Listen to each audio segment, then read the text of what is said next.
ইদানিং সকালবেলায় আমি একটা ডেটক্স ওয়াটার খাই। এখানে জিরা, তারপর মেথি দিই। আর এটাকে গরম পানি দিয়ে খাই। আর এরই মধ্যে আমি এই ডিটক্স ওয়াটারটা আমার এই কাচের সেই গ্লাসটাতে ঢালতে গিয়ে পুরোটুকু ফেটে গিয়েছে। তো যাই হোক, তারপরে এই তো ডিটক্স ওয়াটারটা খাচ্ছিলাম। এটা আমার খুব পছন্দের।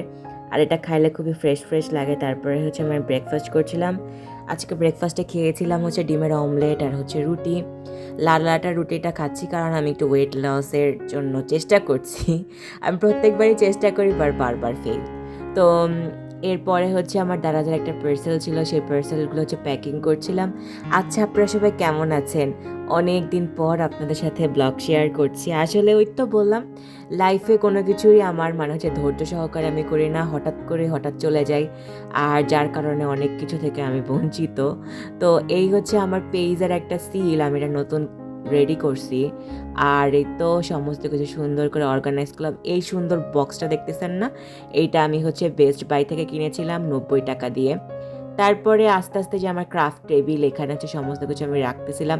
আর দারাজে পার্সেল প্যাকিং করতে 3 ধরনের টেপ লাগে। একটা সেলো টেপ, মানে double sided tape, normal cello tape, আর দারাজের টেপ।